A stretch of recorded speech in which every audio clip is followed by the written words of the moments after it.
Okay, this video is fluoride safe? Part 2, the effect of fluoride on the brain.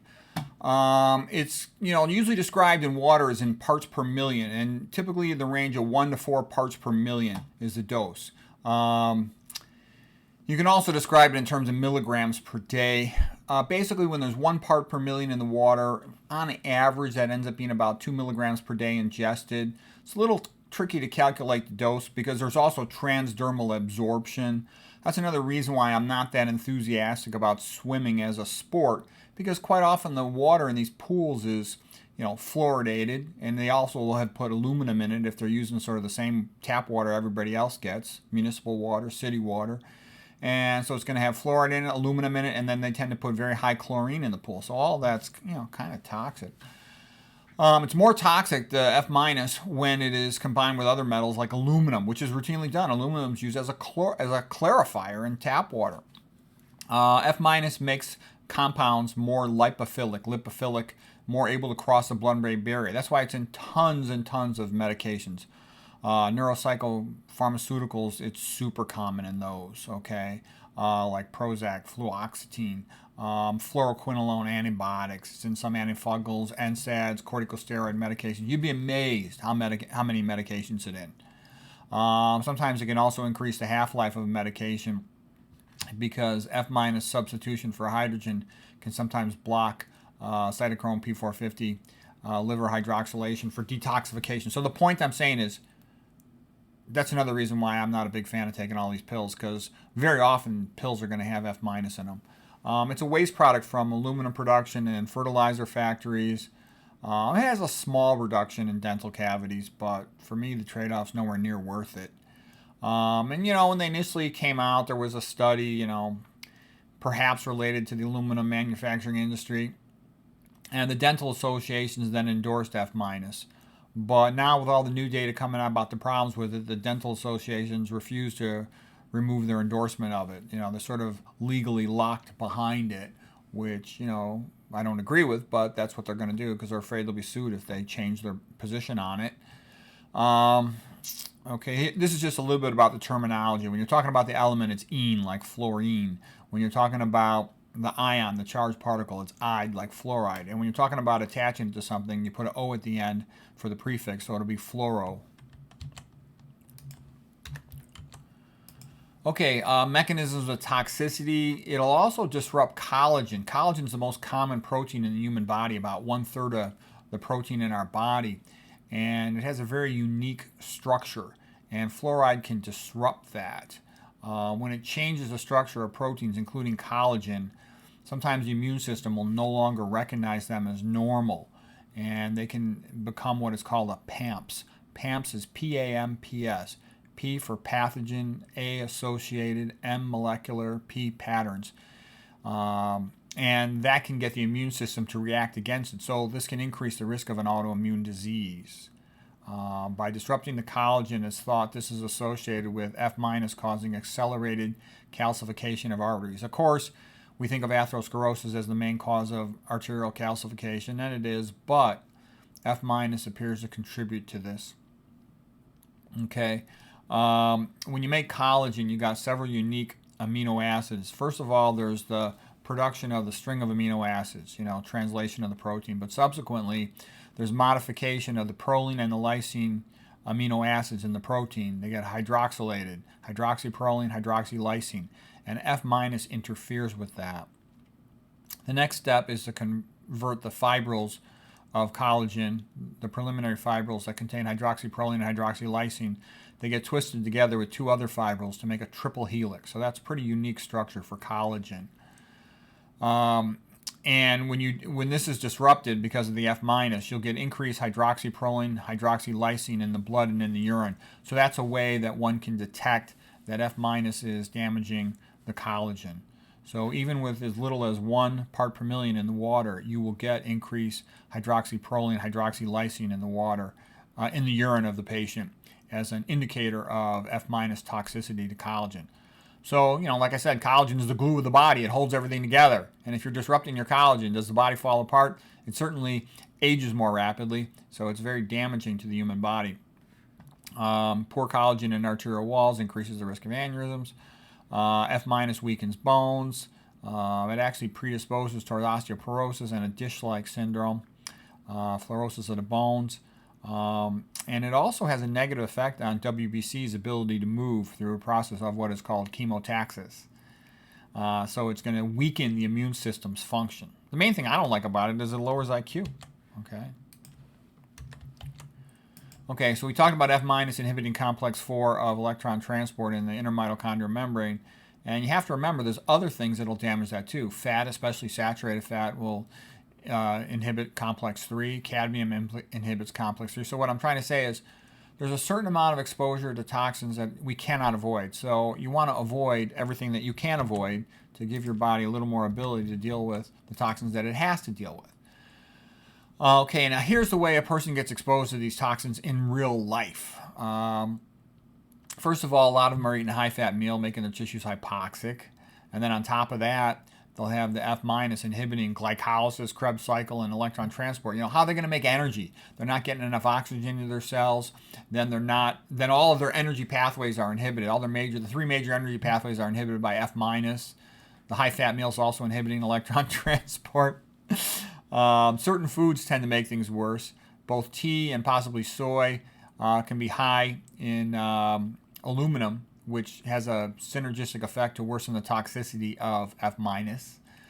If you're eating the omega-6 oils, those will produce toxic aldehydes like HNE, hydroxynonenal, and that has a similar effect as hypoxia does. All these things potentiate the toxicity. So toxicity isn't just one thing in the real world. It's a synergistic effect from multiple things. So here I drew like a typical American. They're eating a high-fat meal, fructose-sweetened beverages increasing their uric acid levels, alcohol also bumping up uric acid. They're stressed out, and they drink caffeine and they're sleep deprived. All that's weakening their immune system. They eat a high-sodium diet. F minus in their drinking water, in their shower water, in their tea, in their soy potentially, in their medications, plus aluminum in their water and their deodorants. In other ways, omega-6 oils are eaten. That's a lot of damage to the energy metabolic systems of the human body. Okay, so that's why a lot of people are, fat, weak, and stupid. And there's even more of them: aspartame, MFG, MSG, GP, all this stuff. So it's sort of nickel and dime from multiple toxins, each one in small dosages, but all adding up. The scientists who did research on F minus, many of them died at a young age from the toxicity of working with F minus. Okay, and in real life, there's often multiple other toxins. GP is toxic to complex 2. Lead is toxic to cytochrome C. HNE, hydroxynonenal from the omega-6 PUFA is toxic to ATP synthase or complex 5. So it's a big disaster, okay? And again, smart moves, avoid all this as best you can. When you try to read about it, I don't think, aluminum and phosphate industry want you to know too much about it. You run into a lot of paywalls where all you get is an abstract for the paper, You talked about disrupting collagen. I show you the papers here, so you're welcome to look it up yourself.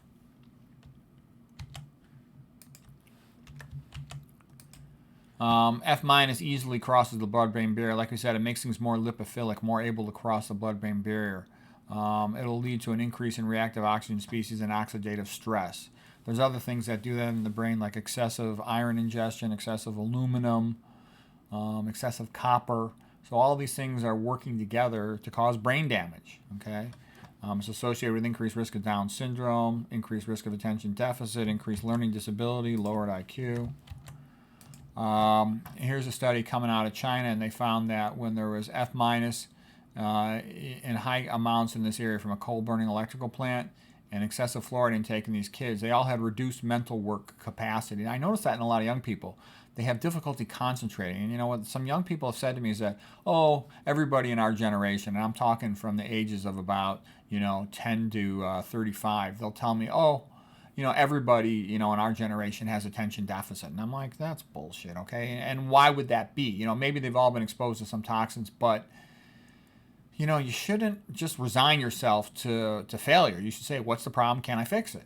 Okay, here's just another paper showing F minus in the water. The higher the F minus, the more lower the IQs. And there's lots of papers. Again, all these abstracts are here. You can look this up for yourself. Effective concurrent exposure of fluoride and aluminum. So they're synergistically increasingly bad for the brain. Okay. Well, here's the conclusion of the paper. Aluminum appears to enhance the neurotoxic hazards caused by fluoride. Okay. It's toxic stuff. These are brain poisons. All right. Aluminum fluoride given to rats in drinking water caused alterations in neuronal and cerebrovascular integrity. Okay. The alterations were greater in the aluminum F- group than in the sodium F- group alone. Okay, so the synergistic increased toxicity of combined aluminum and F-, which is exactly what's in your water in most American cities. Okay, here's just another study. They showed you some from China, there's some from America, here's some from Mexico. They all get the same thing. Higher maternal F- exposure, the lower the IQ in the children. Okay? In general, for an adult, when they eat F-, 50% gets excreted by the kidneys, and the other 50% that's been absorbed is retained by the body. You know, a lot of it in the bones, but also in the brain and other organ systems. Oh, here's just a couple words about baby formula. You know, baby formula is toxic. A woman really should try to breastfeed for at least 6 months if possible. Look at a baby formula. It comes in an aluminum can. That's neurotoxic, the aluminum. Usually there's a BPA lining, like a plastic lining inside the aluminum. BPA is bisphenol A. That's estrogenic, which can disrupt the child's normal hormonal development. In the past, F- was used in the water. I don't know necessarily if it is nowadays. If you can figure that out, find that out, good luck. It's another neurotoxin. The corn syrup made from high fructose corn syrups, can be purified and using a mercury vat, so that can have mercury in it. That's not good. Soy protein isolates, they often will have their GMO, non-organic, will have GP in there. That's not good. Potentially neurotoxic, potentially a brain excitotoxin. These PUFA oils, omega-6 fats, we talked about those leading to hydroxynonenal, the toxic aldehyde. When you add EPA and DHA, which theoretically sounds good to get those omega-3s, but a lot of times they're extracted with hexane. That's a neurotoxin. Cyanocobalamin, you don't want that cyano. This lady, Joy Default, wrote a book called Unsafe at Any Meal, and she talked about how toxic many of the baby formulas were. So what can you do if you've got a child, a grandchild in the family? Dr. McDougall's studied this extensively, and he recommends a protein hydrolysate, hypoallergenic cow's milk type baby formula. It's in his newsletter, March 2011, so anybody in your family's at that phase, that might be helpful to them. Okay, influence of fluorine on disturbances in the central nervous system. Okay, it did so many bad things. It disrupted glucose transport. We know it inhibits glycolysis, Krebs cycle, electron transport. And then what they said was, it is harmful to all brain structures. I mean, you almost never hear scientific papers talk that way. So here it is. Can cause harmful effects such as permanent damage of all brain structures. That's about as strong a statement as you will ever see in any paper about the brain in your entire life of reading scientific papers about the brain. Infants and children are more vulnerable because they store an even higher amount. We talked about adults storing about 50% in their body. Infants and children will store about 85% of the F- that they absorb into their bodies. Okay, so this is pretty toxic stuff. Plus, their blood-brain barrier is not as well developed. Even more F- will get into their brains. Developmental neurotoxicity. Children in high F- areas had lower IQ scores. This one is from China. Here's another one from China. The higher the F- exposure, the more low IQ kids. Okay, and that area where the so-called mongoloids have a high incidence, that was a high F- area.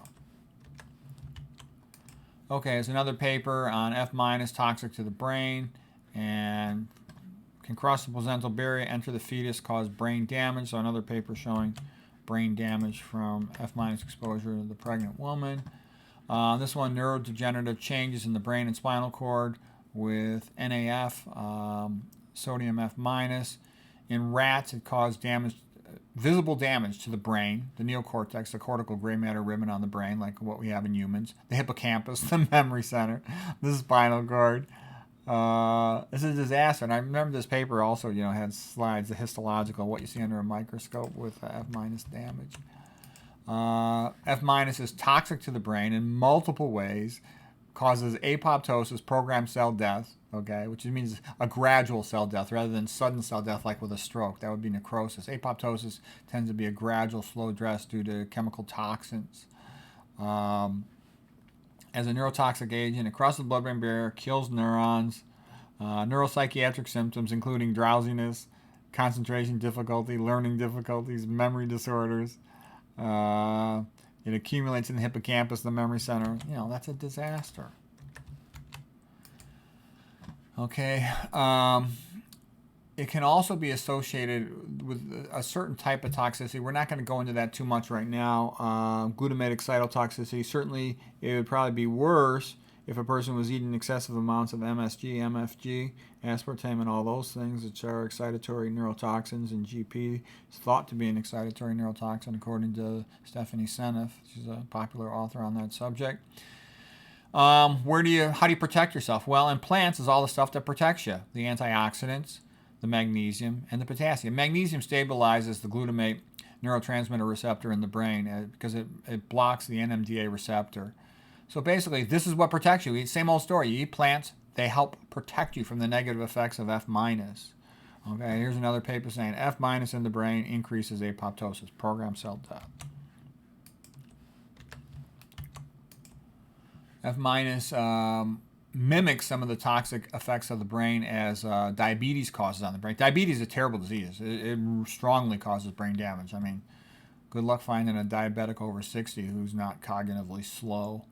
Actually, there are some. I do know a doctor with type 2 diabetes, and he's probably around 70, and he's pretty mentally sharp. So there are some exceptions. He's very, very careful about his diet, though, and he exercises. Okay, decreases GLUT1 glucose transporters. That's pretty important, too. We talked about some of the other way it affects energy production in the cell. They're all bad. Okay, and here's the last slide for this talk. It also inhibits, this is a disaster. It inhibits the potassium, sodium ATPase pump in a neuron. Well, 65% of the energy in a neuron is used to run that pump. Also often called the sodium-potassium ATPase. K is for potassium, kalium, like in Latin. N is for sodium, like natrium, the Latin word for sodium. So 2/3 of the neuron's energy goes to run this pump, and F- inhibits it. That is not good for the neuron. I gave separate lectures on all that stuff with my hypertension lectures about potassium in particular. Okay, F- is associated with all these visual problems. Increased exposure to F-, increased risk of age-related macular degeneration, of cataract formation, of glaucoma. Tea can really concentrate F-, so I recommend don't drink any tea. I know it gets lots of advertising publicity. I would stay away from it. Now, there might be some types of tea that are safer and better. I have not studied that extensively, so maybe some expert would know that, but just in general, I personally would avoid teas. Okay, I think that's the last slide here. So I hope that was helpful. This was part 2 of F-.